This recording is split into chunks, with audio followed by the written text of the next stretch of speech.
할렐루야. 오늘 우리에게 주신 신명기 5장 32절, 33절 말씀 다시 한번 봉독합니다. 그런즉 너희 하나님 여호와께서 너희에게 명령하신 대로 너희는 삼가 행하여 좌로나 우로나 치우치지 말고 너희 하나님 여호와께서 너희에게 명령하신 모든 도를 행하라.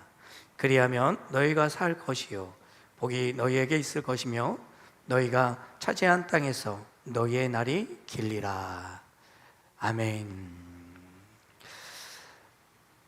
오늘 우리에게 주신 말씀은 정말 우리가 잊지 말아야 될 말씀입니다. 정말 신명기 말씀을 통해서 하나님은 명확하게 우리가 어떤 삶을 살아야 되고 어떻게 하나님을 섬기고 바라봐야 되는지를 우리에게 말씀하고 계십니다. 오늘 이 본문의 말씀을 토대로 우리가 하나님이 왜 같은 말씀을 신명기에서 여러 번 되풀이하면서 우리가 그 말씀을 익히고 또 외우고 또 그 말씀 가운데 살아가야 하는지에 대해서 은혜를 나눌까 합니다.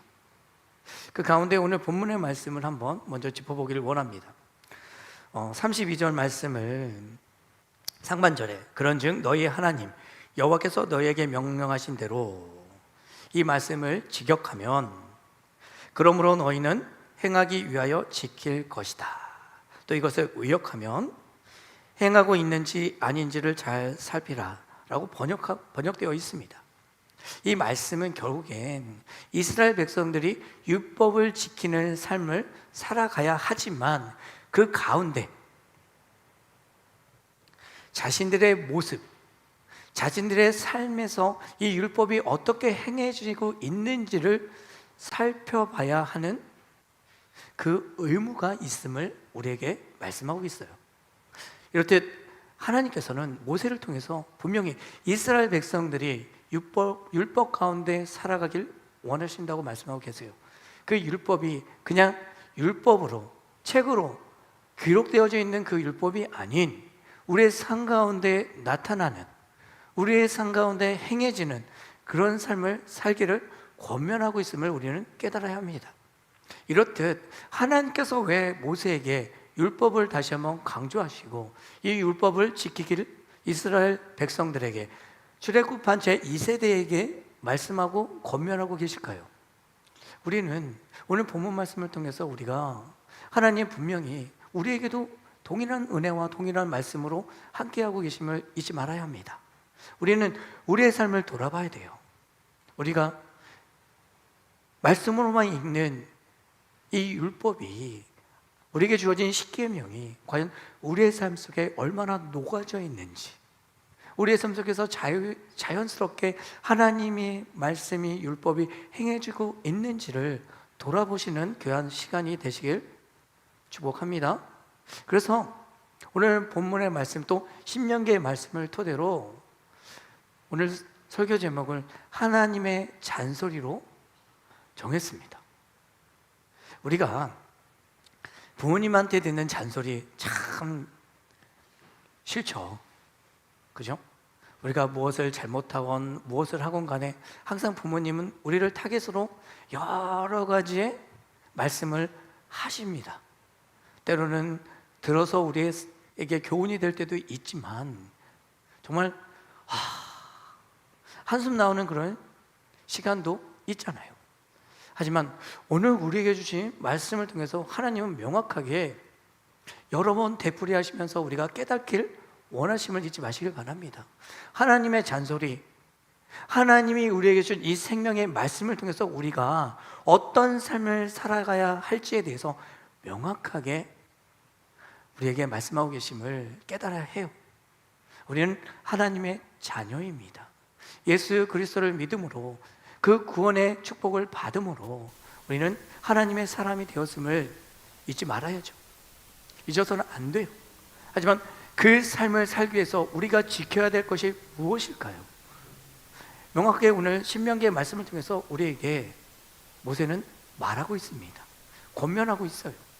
그 말씀대로 우리가 지키고 행하고 있는지를 오늘 함께 돌아보며 다시 한번 다짐하고 하나님 앞에 설 수 있는 은혜의 시간이 되었으면 합니다.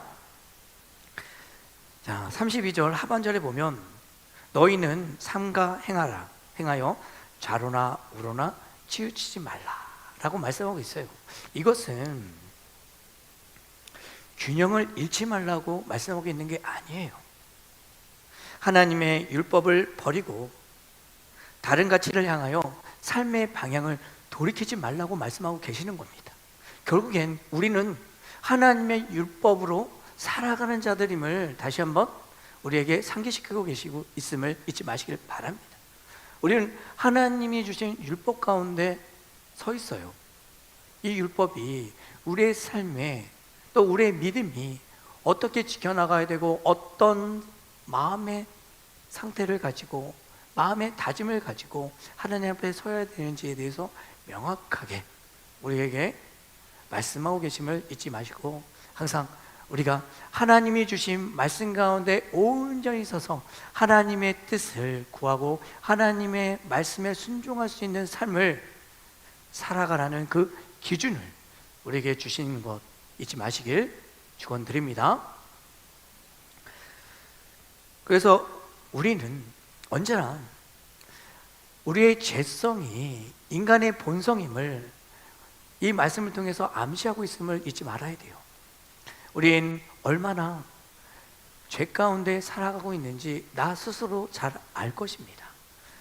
몇 번을 다짐하고 또 회개하고 돌이키지만 결국엔 우리는 또 실수하고 또 넘어지고 또 되풀이되어지는 그런 죄를 짓고 살아가고 있어요.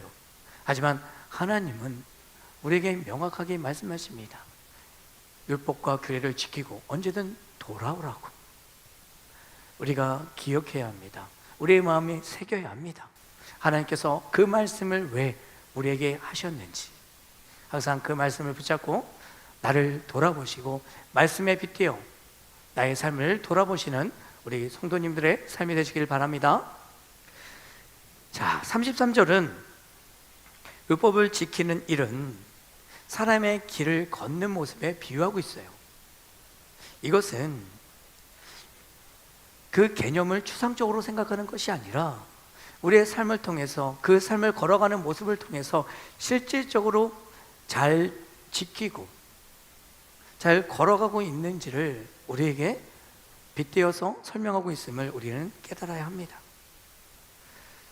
예수님께서 가르치신 마태복음 7장 13절과 14절 말씀은 이 33절의 말씀의 의미와 비슷한 뜻을 가지고 있습니다. 제가 읽어드리겠습니다. 마태복음 7장 13절입니다. 좁은 문으로 들어가라. 멸망으로 인도하는 문은 크고 그 길이 넓어 그리로 들어가는 자가 많고 생명으로 인도하는 문은 좁고 길이 협착하여 찾는 자가 적음이라. 아멘. 이렇듯 우리는 우리의 삶 가운데 우리에게 주어진 작고 좁은 길을 찾아가야 함을 잊지 마시길 바랍니다. 우리는 무심결에 그 좁은 문을 또 좁은 길을 지나칠 수 있어요. 하지만 하나님께서 우리에게 원하시는 삶은 그 좁은 문을 통과하여 그 가운데 겸손과 예수 그리스도의 그 삶을 배우고 따르는 삶을 살아가길 원하심을 잊지 마시길 축원드립니다. 우리가 가야 할 길은 결국엔 하나님과 동행하는 예수 그리스도의 삶을 닮아가는 삶임을 잊지 마시고 그 삶 가운데 살아가기 위해서 나 자신을 낮추고 또 내 생각과 내 마음을 내려놓는 삶임을 잊지 마시고 행함을 통해 순종을 통해 하나님의 말씀 가운데 서시는 우리 성도님들의 삶이 되어야 함을 잊지 마시고 행하십시오. 그리고 말씀을 따르십시오. 하나님은 우리에게 그 삶을 원하십니다. 그래야 우리에게 하나님이 준비해 두신 그 축복과 은혜가 주어짐을 잊지 마시길 축원드립니다. 너희가 살고 너희에게 일이 잘 될 것이다. 결국엔 우리가 하나님의 말씀 가운데 순종하고 올바르게 서게 되면 그 길을 그 말씀을 충실하게 지키고 걸어가게 되면 우리에게 얻어지는 건 생명과 그 생명길 또 삶의 형통함을 우리에게 주신다는 것입니다. 결국에 우리는 하나님의 말씀에 순종하고 그 안에 머물게 되면 그대로 순종하고 따르게 되면 하나님은 우리에게 형통의 복을 주신다고 말씀하신 거예요. 우리는 우리의 삶 자체가 하나님께 속해 있음을 선포해야 합니다. 잊지 말아야 돼요. 우리의 삶은 우리의 것이 아닙니다. 이미 하나님께서 태초부터 우리를 선택하셨고 하나님의 자녀로 삼으셨음을 잊지 마시고, 나 또한 하나님을 바라보고 하나님의 뜻 가운데 살아가기 위해 나 자신과의 싸움에서 또 세상의 유혹으로부터 싸워 이기시는 삶을 살아가야 함을 잊지 마시길 바랍니다. 우리는 늘 영적 전쟁을 하고 있어요. 이 전쟁터에서 승리하기 위해선 딴 거 없습니다. 하나님을 의지하는 것, 하나님의 말씀을 붙잡고 순종하는 것, 이것이 우리에게 가장 큰 무기예요. 잊지 마시고 말씀을 붙잡고 승리하시는 우리 성도님들의 삶이 되시길 축원드립니다. 그런 삶을 살면 하나님은 기뻐하세요. 그리고 우리에게 주지 않는 복도 주실 것입니다. 예비해 두신 복은 많아요. 그 복을 찾기 위해 우리가 하나님 앞에 올바로 서는 삶을 살아가야 함을 잊지 마시길 축원드립니다. 우리의 삶은 언제나 하나님 안에 머물러야 합니다. 우리의 일과 중 하나님과 함께하는 시간은 그리 많지 않아요. 그렇지 않습니까? 하나님의 이름을 부르고 기도하는 시간은 결코 길지 않아요. 하지만 우리는 그 짧은 시간이라도 하나님의 이름을 찾아야 되고 하나님께 기도하며 하나님 앞에 서는 시간을 만들어야 합니다. 그것이 하나님과 동행하고 하나님이 우리에게 원하시는 삶임을 기억하시길 축원드립니다.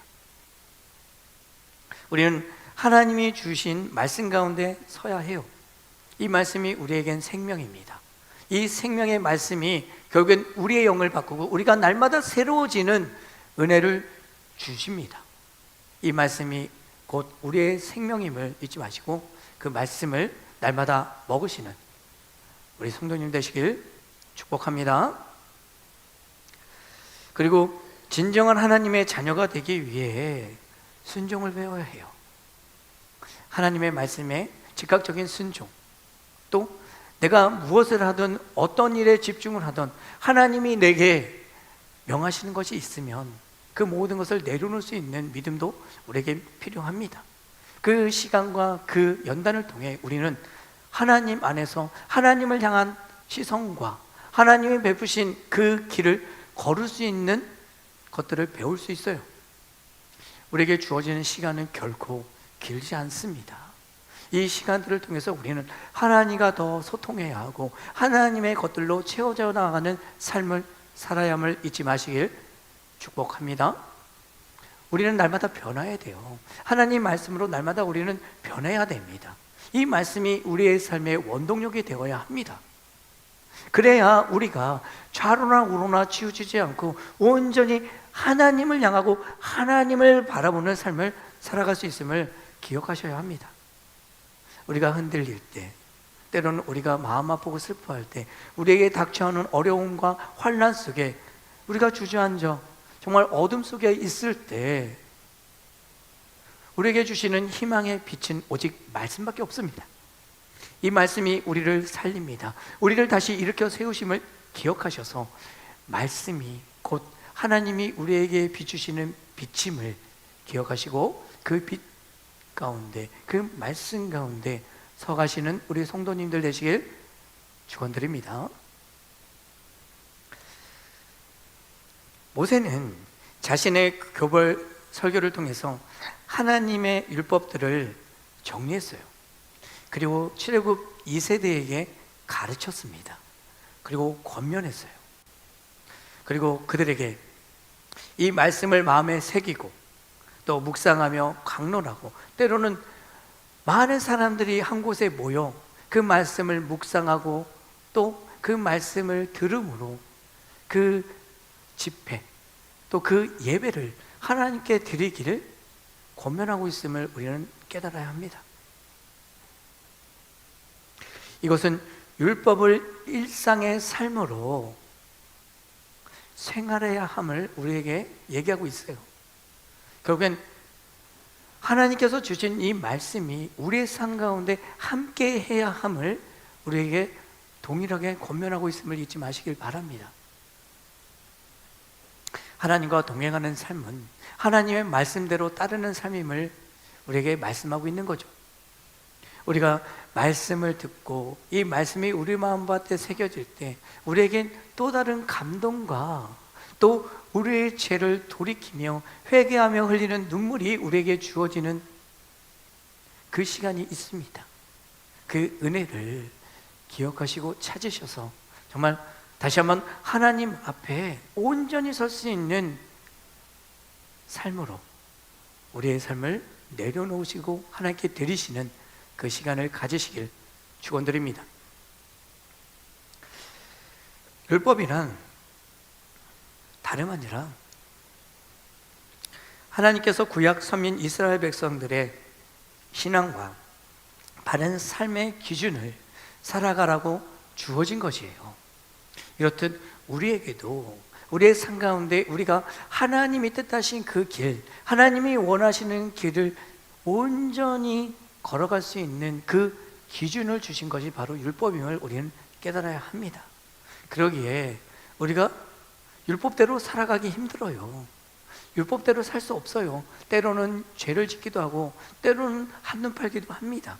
하지만 하나님께서 분명히 우리에게 말씀하셨어요. 돌이키라, 돌아오라, 회개하라. 그럼 내가 너희를 용서하리라. 물론 죄를 짓고 사는 건 잘못된 거죠. 하지만 하나님은 언제나 넓은 마음으로 우리를 기다리시고 언제든 돌아오기를 그 자리에 서서 기다리고 계심을 믿으시길 바랍니다.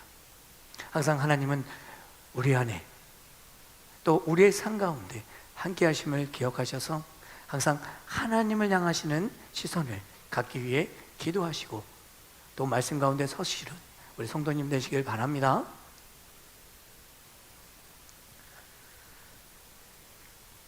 이러한 삶을 강요하시는 것은 바로 하나님께서는 이스라엘 백성들이 어떤 삶을 살아갈지에 대해서 알고 있었어요. 가나안 땅에 들어가서 그들의 삶이 어떻게 될지에 대해서 미리 알고 있었죠. 그러기에 하나님은 동일한 말씀으로 계속 반복적으로 신명기 말씀을 통해 모세를 통해 계속해서 권면하고 있어요. 자, 신명기 4장 1절 이 말씀을 통해서 시작합니다. 하나님의 잔소리가 시작돼요. 제가 읽어드릴게요. 이스라엘아, 이제 내가 너희에게 가르치는 규례와 법도를 듣고 준행하라. 그리하면 너희가 살 것이요 너희 조상의 하나님 여호와께서 너희에게 주시는 땅에 들어가서 그것을 얻게 되리라. 아멘.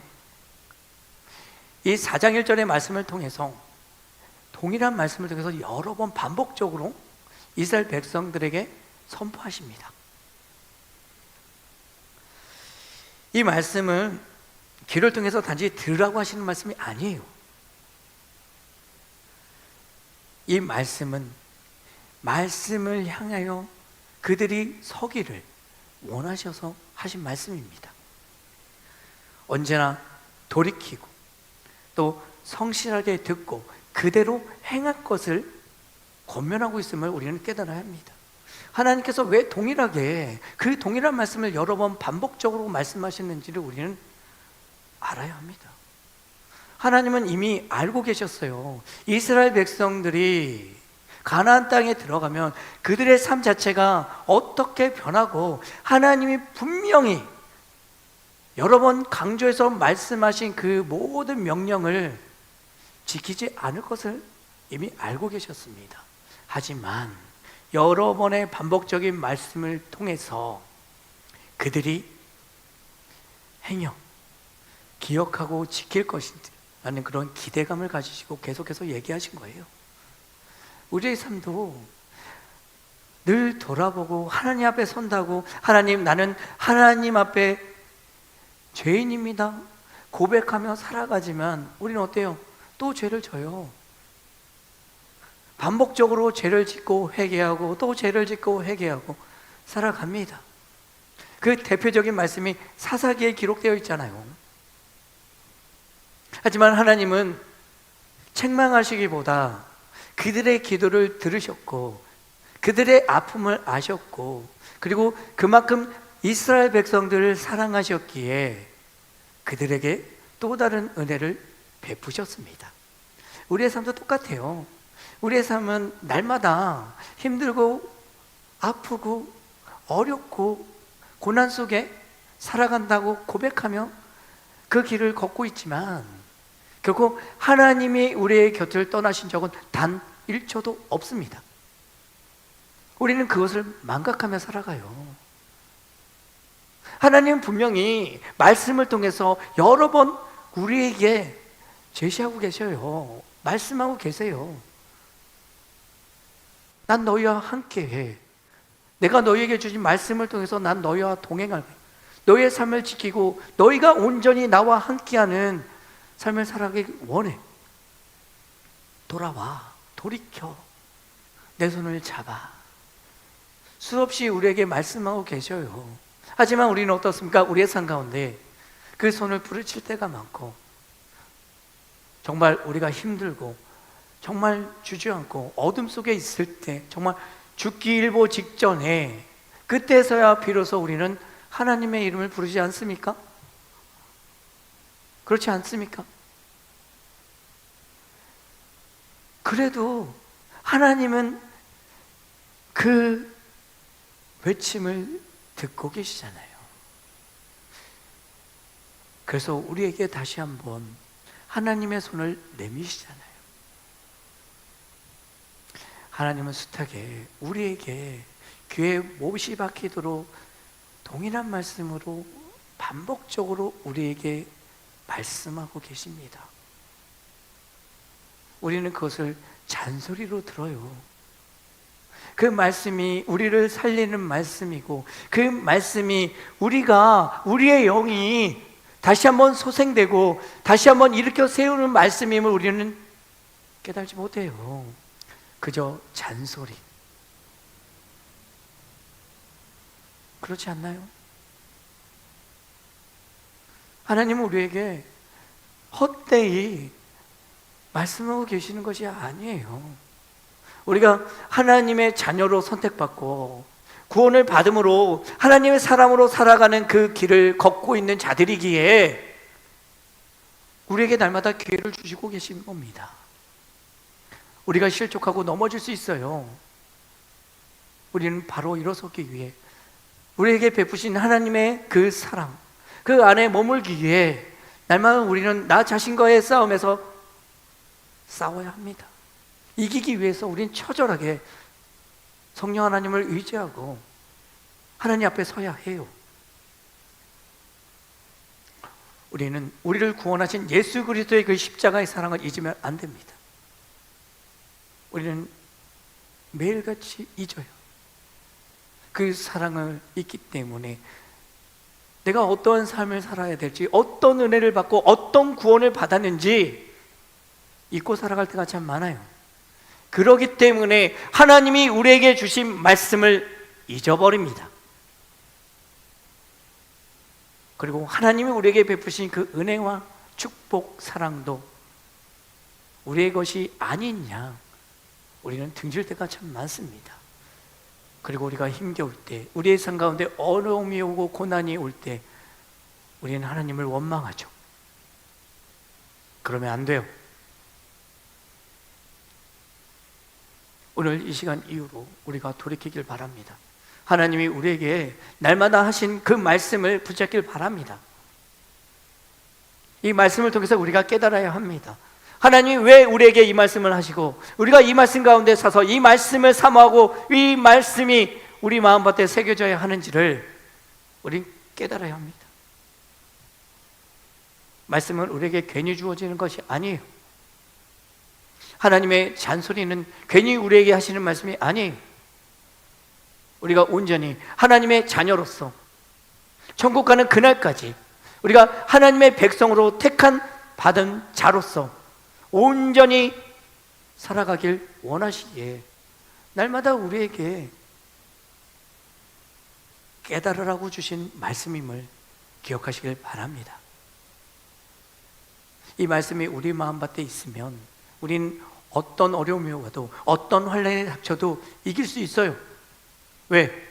하나님이 우리 안에 계시니까. 성령 하나님이 나와 함께 하시니까. 내가 하나님의 자녀로 택함받은 자이기 때문에 하나님은 그냥 우리의 삶 가운데, 주저앉아 있는 우리의 삶 가운데 그냥 내버려 두지 않으십니다.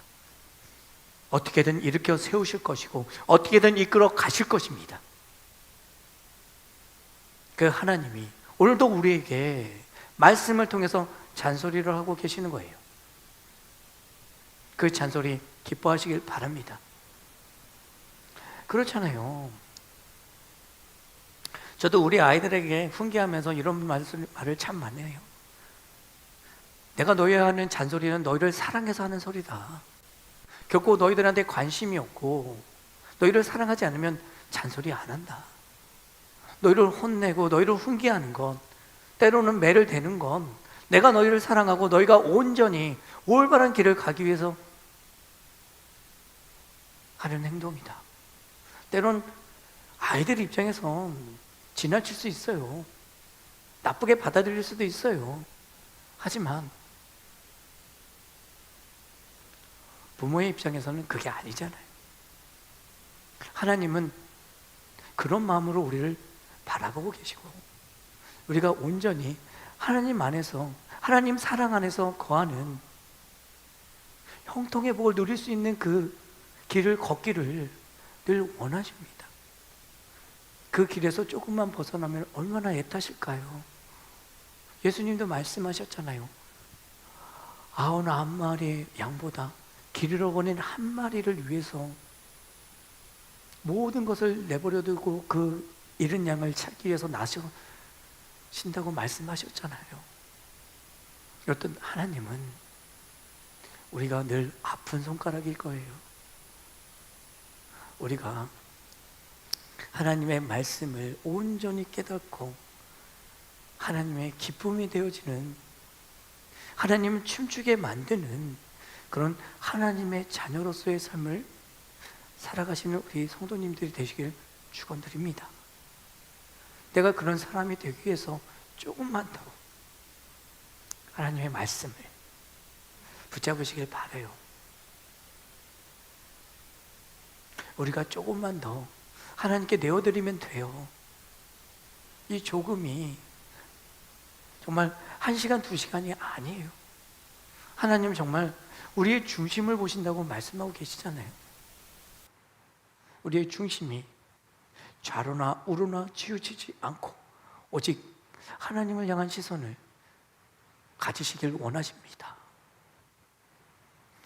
그 길을 걷고 있음을 잊지 마시고 하나님을 바라보시고 하나님이 택하신 그 길을, 계획해 두신 그 길을 꿈꾸시고 걸어가시는 우리 성도님들 되시길 바랍니다.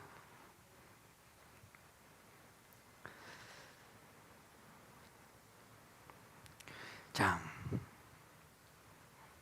누가복음 8장 15절에 좋은 땅에 있다는 것은 착하고 좋은 마음으로 말씀을 듣고 지키어 인내로 결실하는 자니라. 아멘. 이렇듯 말씀이 우리 마음밭에, 좋은 밭에 심어지면 결국엔 좋은 열매를 맺잖아요. 그리고 좋은 시의 비유를 통해서 우리에게 말씀하신 건 바로 좋은 밭에 심어진 말씀 위에 섰을 때 비로소 하나님이 계획해 주신 그 삶을 온전히 살아갈 수 있음을 우리에게 말씀하고 있는 거예요. 우리에게 주어진 시간이 결코 길지 않음을 우리는 깨달아야 해요. 이 길지 않은 시간을 통해서 우리가 어떤 삶을 살아야 할지는 하나님은 우리에게 선택권을 주셨습니다. 순종하냐 불순종하냐, 이스라엘 백성들에게도 동일하게 주셨어요. 하지만 이스라엘 백성들은 어떻습니까? 불순종했어요. 불순종의 길을 걸었습니다. 그 길을 걷는 결과는 어땠습니까? 멸망의 길을 걷게 되었죠. 이렇듯 우리에게도 동일한 선택권을 주셨습니다. 어떤 길을, 어떤 것을 선택하시겠습니까? 정말 하나님이 우리에게 원하시는 선택은 다들 알고 계시잖아요. 올바른 선택을 위해서 우리의 기준이 되어지는 건 바로 말씀입니다. 이 말씀이 우리의 삶에 기초가 됨을 잊지 마시고 항상 말씀 위에 서식을 축원드립니다. 자, 신명기는 거듭되어서 여호와의 하나님에 대한 순종을 촉구하고 있는 것은 역으로 그만큼 이스라엘 백성들이 하나님을 배반하고 배신할 것에 대해서 역설하고 있는 거예요. 이렇듯 우리의 삶도 하나님께서 베푸신 대로 살면 얼마나 감사하겠습니까? 그 은혜가 얼마나 크겠습니까? 그러지 못하잖아요. 우리는 죄 안에 머무는 자들입니다. 그나마 하나님을, 예수 그리스도를 믿음으로 우리의 원죄로부터 자유함을 얻었지만 우리가 살아가면서 짓는 죄에 대해서는 아직까지 자유함을 얻지 못했어요.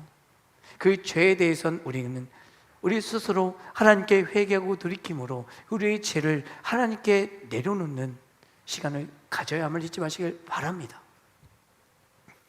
날마다 우리의 입술로 고백하십시오. 우리의 죄가 얼마나 큰지, 그리고 그 앞에서 회개하고 돌이키시는 우리 성도님들이 되시길 바랍니다. 결국엔 우리의 자아를 하나님께 내려놓아야 합니다. 내려놓는 삶을 살아가야 합니다. 하나님이 주신 생각과 하나님이 주신 말씀으로 우리는 하나님이 세우신 궤 가운데 살아가야 하고 서야 합니다.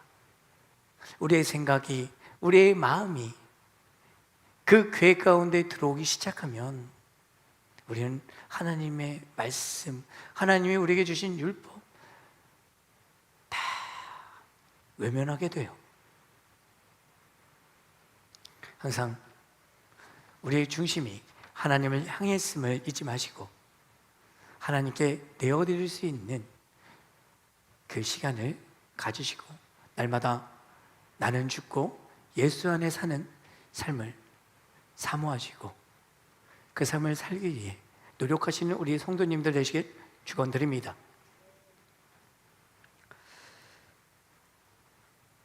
결론을 맺겠습니다. 하나님께서 신명기를 통해서 반복적인 말씀을 이스라엘 백성들에게 강조하신 것은 우리는 잊지 말아야 돼요. 하나님은 잔소리에, 하나님의 잔소리는 결코 우리가 실족하고 넘어지지 않고 온전히 하나님 안에서 살아가길 원하시기에, 하나님의 방법대로 살아가기를 원하시기에 우리에게 동일한 말씀으로 계속해서 하고 계심을 잊지 마시길 바랍니다. 우리가 오늘 신명기 말씀을 통해서 우리에게 반복적으로 하시는 그 말씀, 율례와 규례를 잘 지키고 순종하고 따르면 너희에게 복을 주리라는 그 말씀 기억하셨으면 좋겠어요.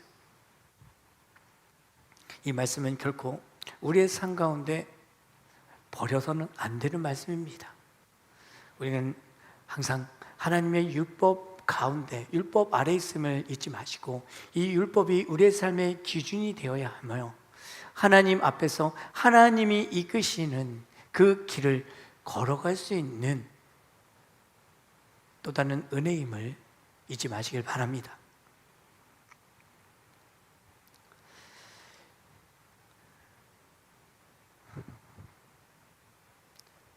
하나님 향한 뜨거운 실질적인 사랑과 또 하나님이 경외하는 그 말씀을 현실 세계에서 묵묵히 순종하고 또 따르는 삶이야말로 하나님이 우리에게 원하시는 삶임을 잊지 마시고 항상 말씀이 우리 마음밭에 늘 새겨지게 기도하시고 이 말씀대로 따르기 위해서 조금 더 노력하시는 우리 성도님들 되시길 축원드립니다. 그런 삶을 살 때 비로소 하나님의 잔소리가 우리 삶에 사랑의 메시지로 또 하나님의 진정한 음성으로 들리게 될 것입니다. 그 음성이 우리 귓가에 들릴 때 아멘하고 화답하시고 감사함으로 하나님 앞에 서시는 우리 성도님들이 되신다면 하나님이 예비해 두신 가나안 땅에 들어가서 축복받는 그 축복처럼 우리에게도 하나님이 예비해 두신 그 축복이 또 은혜가 주어질 것임을 믿으시길 바랍니다. 항상 소망하십시오. 항상 꿈꾸십시오. 하나님이 우리에게 베푸신 그 놀라운 은혜가 항상 우리 안에 있음을 기억하셔서 이 말씀이 언제나 우리 마음밭에 새겨지고 또 이 말씀을 통해서 우리에게 하시는 하나님의 잔소리가 우리 귓가에 또 다른 은혜의 말씀으로 또 사랑의 메시지로 들릴 수 있는 그 은혜의 자리로 나아가는 삶이 되게 해달라고 늘 소망하시고 기도하시는 우리 성도님들의 삶이 되시길 축원드립니다.